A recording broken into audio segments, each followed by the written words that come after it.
Hola a todos los amantes de la historia y época de los Tudor. En esta ocasión les traigo un video sobre el funeral y lugar de descanso final del infame rey Enrique VIII. Con este material, espero complacer las peticiones de Irene Chon, Elizabeth G., Guadalupe Motley y Mariela García. A ellos y a todos los nuevos seguidores del canal, muchísimas gracias. Confieso que me está tomando algo de tiempo leer y responder todos sus comentarios, pero me encanta que así sea. No dejen de comentar y hacerme saber qué les ha parecido los videos que van viendo. Gracias de nuevo. Y a continuación, la historia. El sorprendente lugar donde está enterrado Enrique VIII. Enrique VIII es uno de los reyes más famosos de Inglaterra, recordado por casarse 6 veces y por romper con el papado en Roma y establecer la Iglesia de Inglaterra.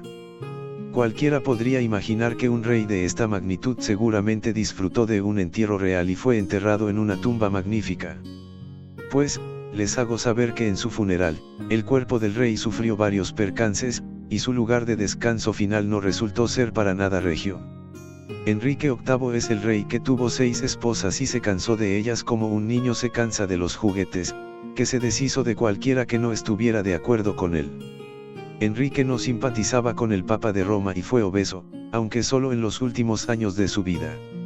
La verdad y los hechos se simplifican un poco para la audiencia más amplia, y mientras hacía la investigación para este video, pude leer un blog donde un turista norteamericano escribió que él pensaba que Enrique estaría enterrado en la abadía de Westminster, en esplendor. Por supuesto, dicho turista estaba equivocado. La imagen icónica de Enrique VIII, creada por el talentoso pintor de la corte Hans Holbein, es conocida en todo el mundo. En posición de confrontación, la mirada del rey traspasa la pintura, desafiándonos a encontrar fallas y sin dejarnos ninguna duda de que él está a cargo. Esta fue una imagen cuidadosamente elaborada, como era típico de los reyes Tudor. Al igual que su padre antes que él, Enrique utilizó la ceremonia, el arte y el simbolismo de manera consciente, deliberada y efectiva para enviar el mensaje autoafirmativo a sus contemporáneos. Solo podemos imaginar la consternación y la ira que sentiría al saber que la tumba con forma de santuario que diseñó para sí mismo nunca se completó. De hecho, a pesar de su agudo control de la propia imagen en vida y de las instrucciones para su tumba e imagen en la muerte, el cuerpo de Enrique VIII permanece en una bóveda temporal bajo el coro en la capilla de San Jorge en el castillo de Windsor en compañía de su tercera reina, Jane Seymour, y también el cuerpo del decapitado Carlos I y uno de los trágicamente efímeros hijos de la reina Ana Estuardo. La cámara está marcada simplemente por una losa de mármol negro colocada allí casi 300 años después por orden de Guillermo IV, su descripción funcional es lo único que nos alerta de su presencia debajo. En español sus palabras se traducen así. En una bóveda debajo de esta losa de mármol son depositados los restos de Jane Seymour, reina del rey Enrique VIII, el rey Enrique VIII, el rey Carlos I y un infante de la reina Ana. Este memorial fue colocado aquí por orden del rey Guillermo IV, en 1837. Entonces, ¿por qué, cuando se trata de lo que debería haber sido el símbolo más importante y perdurable de Enrique, lo encontramos en una bóveda llena de gente marcada solo por una simple lápida de mármol negro? Esto está muy lejos de la ostentosa tumba de su padre y su madre en la abadía de Westminster y lejos de lo que el propio Enrique imaginó, y de hecho instruyó, que debería crearse para él. Echemos un vistazo primero a cómo fue la muerte y funeral de Enrique VIII. El segundo rey de la dinastía Tudor murió en la madrugada del 28 de enero de 1547 en el palacio de Whitehall a la edad de 55 años. Durante un par de días, su muerte se mantuvo en secreto para todos, excepto para los más cercanos al rey, para permitir una transición sin problemas a la regla del consejo que seguiría bajo su hijo, Eduardo VI. El ritual de la corte continuó para no alertar a nadie sobre la muerte del rey antes de que todo estuviera listo. Incluso continuaron llevándose comidas a sus aposentos, anunciadas, como siempre, por el sonido de las trompetas. Eduardo VI tenía 9 años cuando ascendió al trono y sería solo el tercer monarca de la dinastía Tudor. Era varón ilegítimo, pero para la dinastía en ciernes, un niño rey era una perspectiva casi tan peligrosa como una mujer en el trono. Todo tenía que ser manejado al más mínimo detalle, todo lo cual había sido planeado por el mismo Enrique. Por supuesto, esto incluía su funeral que, a través de una pompa y una ceremonia impresionantes, afirmaría una vez más que los Tudor eran reyes legítimos de Inglaterra bajo Dios, con la fuerte implicación de que Eduardo no debería ser desafiado. Siempre dispuesto a apreciarse a sí mismo, Enrique también quería demostrar que había sido un verdadero rey del Renacimiento en el escenario europeo. Su testamento ordenaba que fuera enterrado con su amada esposa Jane Seymour, la única esposa que le dio un heredero varón legítimo sobreviviente. Enrique le había dado un magnífico funeral a su tercera reina, después del cual ella fue enterrada en una bóveda bajo el coro de la capilla de San Jorge en Windsor. Pero esta bóveda estaba destinada a ser su lugar de descanso temporal. El cuerpo de Enrique fue bañado, embalsamado con especias y encerrado en plomo. Estuvo en estado en la cámara de presencia de Whitehall rodeado de velas encendidas durante unos días y luego fue trasladado a la capilla. El 14 de febrero, el cuerpo inició su viaje de Londres a Windsor. La procesión tenía 4 millas de largo. Un coche fúnebre alto y elaborado llevó el ataúd mientras traqueteaba por el camino. Encima del coche fúnebre había una efigie de cera de aspecto natural vestida de terciopelo carmesí con forro de miniver y zapatos de terciopelo. Había un gorro de raso negro engastado con piedras preciosas que estaba cubierto con una corona. La efigie estaba adornada con joyas y las manos enguantadas tenían anillos. Desafortunadamente, la efigie, que se habría hecho a imagen y semejanza del difunto rey, no sobrevivió al paso de los siglos, o mejor dicho de la República de Oliver Cromwell en el siglo XVII. Los restos mortales del rey pasaron la noche en la abadía de Sion y al día siguiente llegaron a Windsor. 16 miembros de la guardia de Yeomen llevaron el ataúd a la capilla cubierta con cortinas negras. El ataúd se bajó a la bóveda debajo del piso del coro. Stephen Gardiner, obispo de Winchester, pronunció el elogio y celebró la misa de requiem mientras Catalina Parry, la reina viuda, observaba la ceremonia desde el llamado mirador de Catalina de Aragón. Después de la misa, mientras sonaban las trompetas, los oficiales principales de la casa del rey rompieron sus bastones y los arrojaron a la bóveda, señalando el final de su servicio. Hasta aquí todo bien. El mismo Enrique lo habría aprobado todo. Ahora les haré un recuento con la historia de la tumba. Ya en 1518, Enrique tenía planos elaborados para una tumba para él y su primera esposa Catalina de Aragón. Los planos iniciales fueron realizados por el escultor italiano Pietro Torrigiano, el mismo hombre que diseñó la tumba de los padres de Enrique, Enrique VII e Isabel de York. Si desean saber más sobre la tumba de los primeros reyes Tudor, pueden ver el video titulado Tumbas de los Tudor, historias del interior de su bóveda, en este mismo canal. Torrigiano planeó que el sarcófago de Enrique VIII estuviera hecho del mismo mármol blanco y piedra de toque negra que el de su padre, solo que debía ser un 25% más grande. Se produjo una discusión sobre la compensación por el diseño de los planos que provocó que Torrigiano regresara a Italia en algún momento antes de junio de 1519.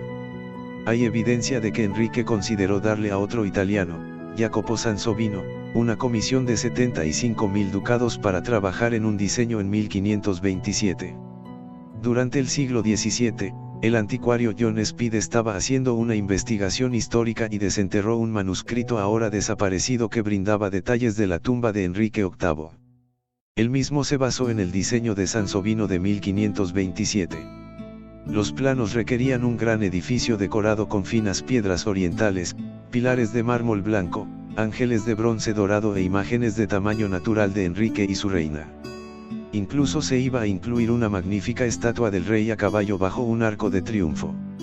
144 figuras de latón dorado adornarían la tumba, incluidos San Jorge, San Juan Bautista, los apóstoles y los evangelistas. Da la casualidad de que el cardenal Thomas Wolsey, el principal ministro de Enrique en los primeros años de su reinado, tenía planes para una tumba resplandeciente para él. Benedetto da Rovesano, un empleado de Wolsey de 1524 a 1529, mantuvo un inventario completo de las estatuas y la ornamentación de esta tumba. Cuando Wolsey murió, Enrique adoptó algunos componentes de la tumba de Wolsey como propios. Rovesano y su asistente Giovanni de Maiano trabajaron en la tumba de Enrique desde 1530 hasta 1536.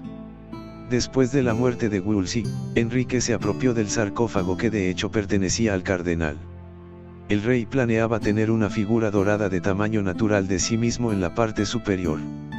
Debía haber un podio elevado con frisos de bronce incrustados en las paredes junto con 10 pilares altos rematados con estatuas de los apóstoles que rodeaban la tumba.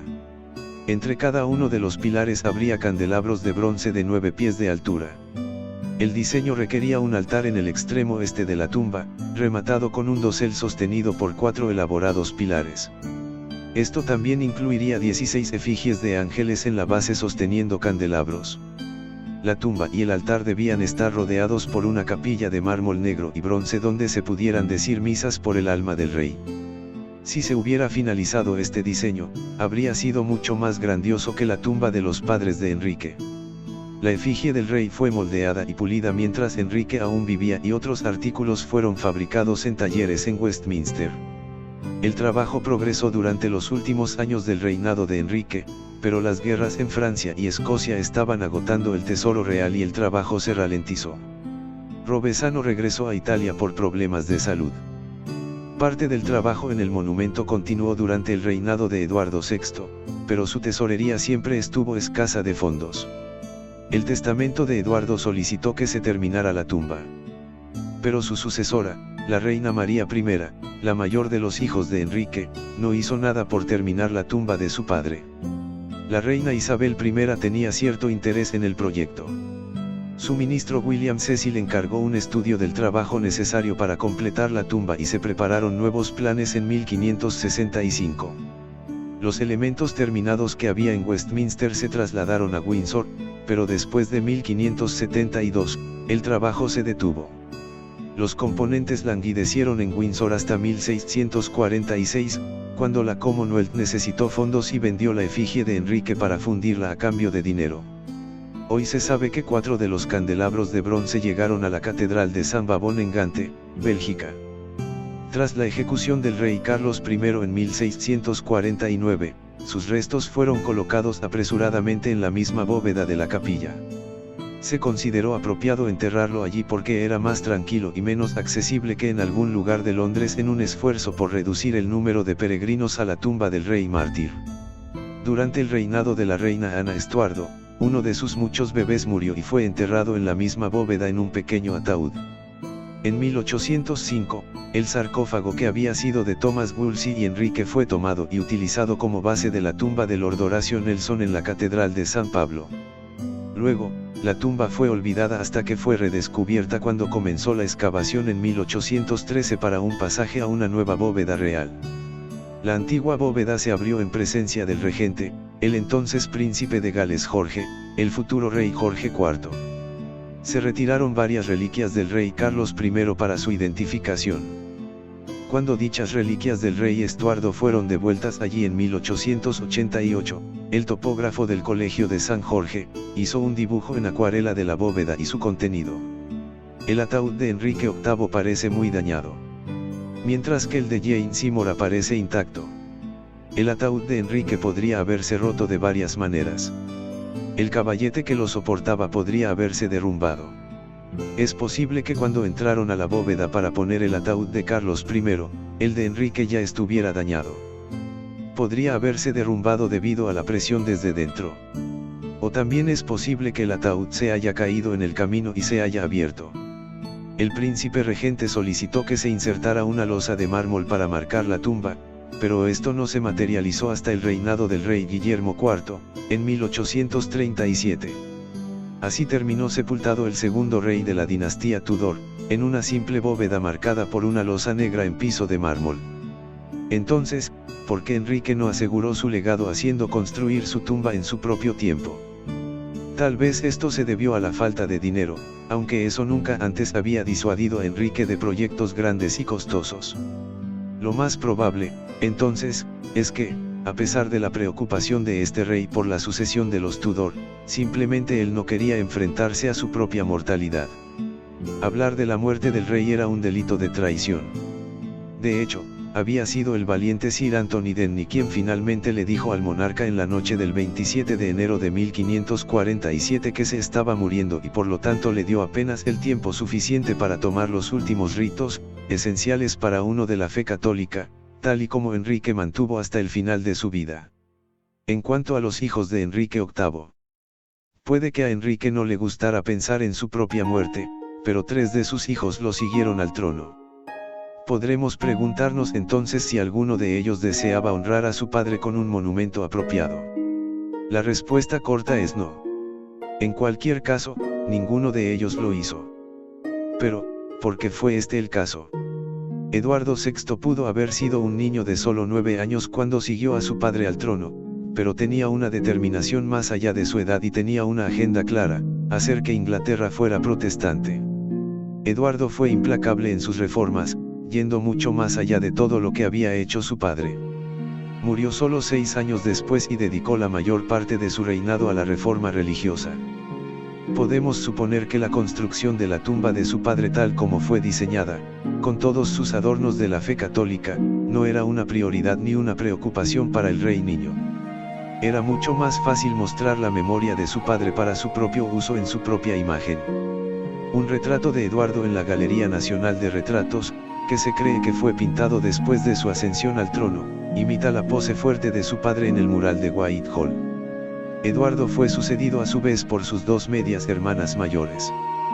Primero María Tudor, hija de la primera esposa de Enrique, Catalina de Aragón, y luego Isabel, hija de su segunda esposa, Ana Bolena.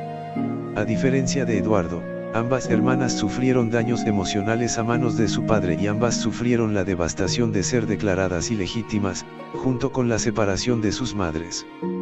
De las dos, María fue la que más sufrió. Isabel, que tenía 2 años cuando su madre fue ejecutada, pudo haber estado confundida porque la llamaron un día, Princesa Isabel, y al día siguiente, la Dama Isabel, pero la niña probablemente no tenía recuerdos duraderos de tales eventos. Por otro lado, María podía recordar muy vívidamente el trato cruel que ella y su madre sufrieron a manos de su padre cuando éste fracasó en sus esfuerzos por obtener el divorcio de la madre de María, Catalina de Aragón, para poder casarse con Ana Bolena.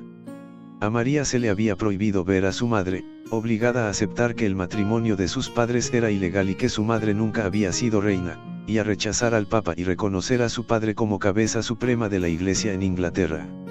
Sería difícil sobreestimar el impacto que todas estas cosas tuvieron en ella. Trágicamente, madre e hija se mantuvieron separadas y María nunca volvió a ver a su madre, ni siquiera la dejaron asistir a su funeral cuando Catalina murió a principios de 1536. Por lo tanto, hubiera sido sorprendente que María gastara mucha energía en la glorificación de la memoria de su padre. Además, ella estaba demasiado ocupada tratando de deshacer las reformas religiosas de él y de su hermano Eduardo al restablecer la Iglesia Católica en Inglaterra bajo el Papa en Roma. Después de María vino Isabel, de quien se sabe que disfrutaba recordándole a la gente que ella era la hija de su padre. Isabel a menudo se refería a Enrique cuando hablaba con su consejo y se refirió a él en un discurso ante el Parlamento bastante avanzado su reinado, en 1593, cuando habló de la deuda que tenía con su padre a quien en el deber de un niño yo debo considerar, y ante quien debo reconocerme muy superficial. Muchos historiadores y escritores han afirmado que las referencias de Isabel provienen de un profundo afecto por su difunto padre, que se había desarrollado hacia el final de su vida cuando ella pasaba mucho tiempo en la corte. Quizás esto sea cierto. Sin embargo, es difícil negar que sus referencias sirvieran para algo. Invocar la memoria de su padre, ayudada sin duda por la herencia de su cabello castaño rojizo, recordó a quienes la rodeaban su ascendencia y brindó el apoyo de Enrique para su legitimidad desde más allá de la tumba. Irónicamente, esto era algo que el propio Enrique no había logrado hacer en vida cuando la restauró a la sucesión pero la dejó ilegítima. No se sabe si Isabel I haya hablado de su madre en público, sin embargo, un anillo que usaba, ahora conocido como el Chequers Ring, contenía un retrato en miniatura de su madre y uno de ella misma. Aunque solo era una niña de 2 años cuando su madre fue decapitada en la Torre de Londres, Isabel sintió una conexión con ella y, al menos en privado, mantuvo viva su memoria. Entonces también podremos preguntarnos si la reina virgen habría estado dispuesta a crear una tumba para su padre cuando ella no podría haber hecho lo mismo por su madre. Podríamos suponer por todo esto que una vez que la presencia mortal de Enrique desapareciera, sus hijos no serían sus mayores apoyos. Era más fácil invocar su nombre en los puntos en que les resultaba ventajoso que reunir el esfuerzo y el dinero necesarios para erigir su santuario permanente. Hoy en día, pues, miles de visitantes pasean cada año sobre los restos de Enrique VIII sin darse cuenta de lo cerca que están del infame rey. La leyenda de los perros cerca del cadáver del rey.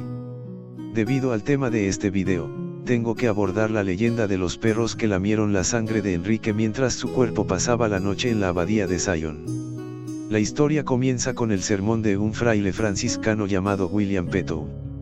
Este fraile predicó en la capilla de Greenwich el domingo de Pascua, siendo 31 de marzo del año 1532. Era el momento del gran asunto del rey, el nombre del esfuerzo de Enrique por divorciarse o anular su matrimonio con Catalina de Aragón para poder casarse con Ana Bolena. Peto no solo desafió a Enrique por tratar de dejar de lado a Catalina de Aragón, sino que se opuso a los esfuerzos de Ana Bolena por promover la nueva religión.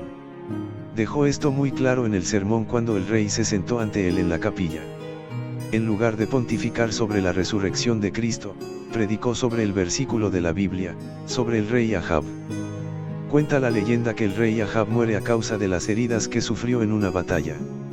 El versículo dice, murió, pues, el rey, y fue llevado a Samaria, y allí lo sepultaron. Lavaron el carro en un estanque de Samaria, donde se bañaban las prostitutas, y los perros lamieron su sangre, como había dicho la palabra del Señor. Peto comparó a Enrique con el rey Ahab y a Ana Bolena con la esposa de Ahab, Jezabel. Jezabel había reemplazado a los profetas de Dios con paganos, ya que Peto dijo que Ana respaldaba y animaba a los hombres de la nueva religión. Peto dijo que Enrique terminaría como Ahab con perros lamiendo su sangre. Sorprendentemente, Enrique solo encarceló a Peto por un corto tiempo y este escapó de Inglaterra y terminó viviendo en el continente. Esta historia fue retomada y repetida por Gilbert Burnet, en el siglo XVII. Burnet era historiador y obispo de Salisbury y escribió la historia de la Reforma en la que afirma que esto realmente le sucedió al cuerpo de Enrique cuando pasó la noche en la abadía de Sion, camino a Windsor. El propio Burnet admitió que tenía prisa cuando escribió este libro y que no investigó lo suficiente y que el volumen estaba lleno de errores. Esto no impidió que Agnes Strickland embelleciera la historia cuando escribió el libro llamado Vidas de las Reinas de Inglaterra a mediados del siglo XIX. Ella escribe que la carcasa de plomo que rodeaba el cuerpo de Enrique estalló y de ahí resumaba sangre y otros líquidos. Se llamó a un plomero para que arreglara el ataúd y cuando el hombre llegó, vio a un perro lamiendo la sangre. Todo esto es un ejercicio único en la ficción histórica por lo que tenemos que tomar la fábula como apócrifa. Y bueno amigos, hasta aquí el video de hoy sobre la muerte y sepulcro de Enrique VIII. Espero que les haya gustado. Pronto continuaré con la serie de videos dedicados a las 6 esposas de este rey. Y continuaré investigando sobre otros lugares de entierro de reyes y reinas Tudor. Gracias.